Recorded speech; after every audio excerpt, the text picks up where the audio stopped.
bakit tayo naniniwala na si Mother Mary ay isang birhen? Isa po sa mga madalas itanong sa atin ng mga anti-katoliko ay kung bakit daw tayong mga katoliko ay naniniwala na si Mother Mary ay birhen. Itinatanong din nila kung bakit hindi tayo naniniwala na si Mother Mary ay hindi nanatiling birhen dahil si Mother Mary mismo ay nagkaroon pa ng iba pang mga anak maliban kay Jesus, at ito nga ay mababasa natin sa Mateo chapter 13 verse 55. At kung nagkaroon nga ng iba pang mga anak, si Mother Mary, maliban kay Jesus, hindi na daw natin matatawag pa itong birhen. Sa video pong ito ay sasagutin po natin ang mga itinatanong sa atin ng mga anti-katoliko. Una, basahin po muna natin yung mga talatang ginagamit palagi ng mga anti-katoliko para patunayan na si Mother Mary ay hindi birhen dahil may iba pa itong mga anak maliban kay Jesus. Ganito po ang mababasa natin sa Matthew chapter 13 verse 55. Is not this the carpenter's son?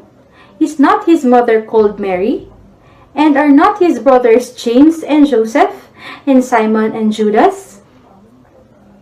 Dahil nabasa po nila ang salitang brothers sa Matthew chapter 13 verse 55, ay kaagad nilang ininterpret ang salitang ito at binigyan ng sariling kahulugan na para sa kanila, ito raw ay automatically ay tumutukoy sa biological brothers. Ang New Testament po ay orihinal na naisulat sa wikang Griego o Greek, at sa Greek text ng Matthew chapter 13 verse 55 ay mababasa natin dito ang Greek word na adelphoi. Ito po ay noun, nominative, plural, masculine. Alam po ba natin na ang adelphoi ay ginamit din sa Septuagint text ng Genesis chapter 13 verse 8 kahit na si Lot ay pamangkin ni Abraham? Sa Mouse's Complete Expository Dictionary of Old and New Testament Words sa pahina 86 ay ganito ang ating mababasa. Brother. Other familial relationships are also described by Abraham and Lot, uncle and nephew are referred to as brothers. Kaya nga po, ipinagtanggol ni John Calvin ang tungkol dito laban sa mga naniniwala na ang Panginoong Jesus ay may mga biological brothers. Ganito ang kanyang sinabi sa John Calvin's Bible Commentaries on the Harmony of the Gospels, Volume 2, sa pahina 173.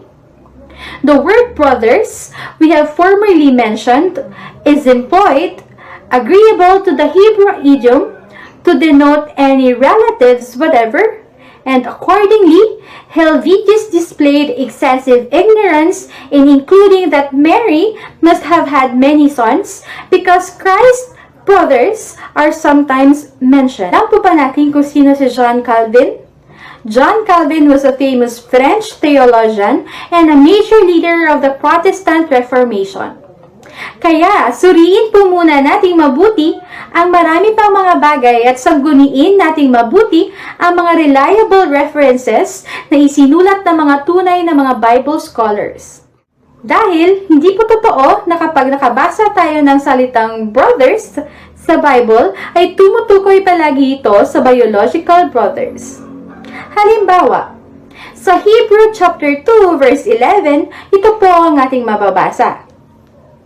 For the one who sacrifices and those who are sanctified all have one Father. For this reason, Jesus is not ashamed to call them brothers and sisters. Sa Greek, ang ginamit po ay adelphos, at ito ay plural accusative. Kung ang word na adelphos o di kaya ay adelphoi ay tumutukoy sa biological brothers, ibig bang sabihin ay biological brothers and sisters ang tinutukoy dito sa Hebrew chapter 2 verse 11? Those who follow the will of God are called brothers of Jesus. Alam po ba natin na maging ang mga kilalang protestante ay naniniwala na birhen si Mother Mary? Una, si Martin Luther na kilala bilang Father of Protestantism ay naniniwala na si Mother Mary ay birhen. Ganito po ang sabi ni Martin Luther. Now, the question may occupy us how Christ could have brothers, since he was the only son of Mary, and the Virgin Mary bore no children, besides him. Some say that Joseph had been married before his marriage to Mary, but I am inclined to agree with those who declare that brothers really means cousins here. For Holy Writ and the Jews always call cousins brothers. Be that as it may, it matters little. It neither adds nor distracts from the faith. Maliban kay Martin Luther, ganito naman ang sinabi ng isang Swiss Protestant leader in Reformation na si Ulrich Zwingli. I firmly believe that Mary, according to the words of the Gospel, as a pure virgin, brought forth for us the Son of God, and in childbirth and after childbirth forever remained a pure, intact virgin. The Greek hagios does not imply that Joseph and Mary had marital relations following Jesus' birth.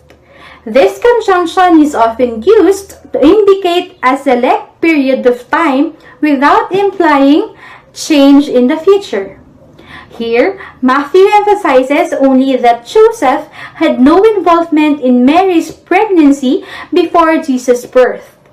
Mary's perpetual virginity is firmly established in church tradition. Its doctrinal formulation is traced to the Lateran Synod of Anno Domini 649 and was reaffirmed in 1968 by Pope Paul VI. Alam po ba natin na si Dr. Scott Hahn ay isang dating Protestant scholar at anti-Catholic?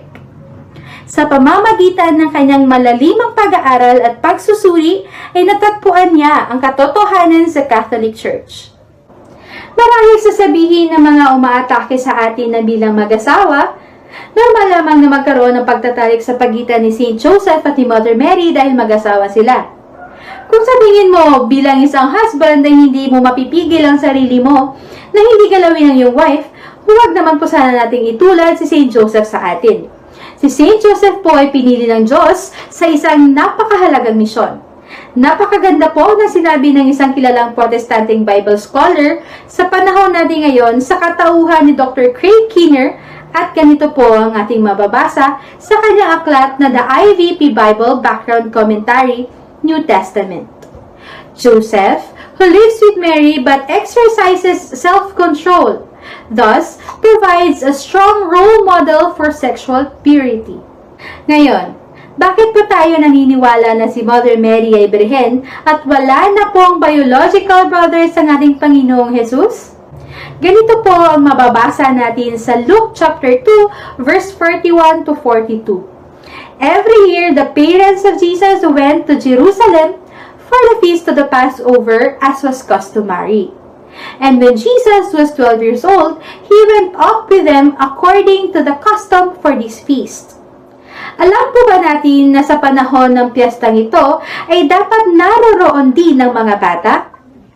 The Passover was the major feast celebrated at the beginning of the Jewish year, Nisan 15, which falls in our month of March or April. Ang tanong natin sa mga anti-Catholic na umaatake sa atin, kung meron pang ibang mga anak si Mother Mary maliban sa Panginoong Jesus, bakit wala sila doon noong pumunta ang Panginoong Jesus at ang kanyang mga magulang sa major feast? Maaaring sabihin din ng iba na isang kalokohan lamang ang sinasabi nating mga Katoliko na si Mother Mary ay nanatiling birhen. Dahil paano daw ito nangyari? Dahil ipinanganak ni Mother Mary ang Panginoong Jesus. The definition of a virgin has nothing to do with the hymen. It has to do with whether you've had sex. Jesus' conception was a miracle. Many people don't believe in miracles because they claim there is no scientific method if God were to intervene in nature. This is anchored on the principles of uniformity and reliability. Any irregular causes could make science improbable. Sana po ay marami po kayong natutunan sa presentation na ito at sana ay nakatulong ito para lalong mapatatag ang inyong pananampalataya bilang mga Katoliko. Ito po ang inyong lingkod at kapatid sa pananampalataya, Sis Ira ng Paathag.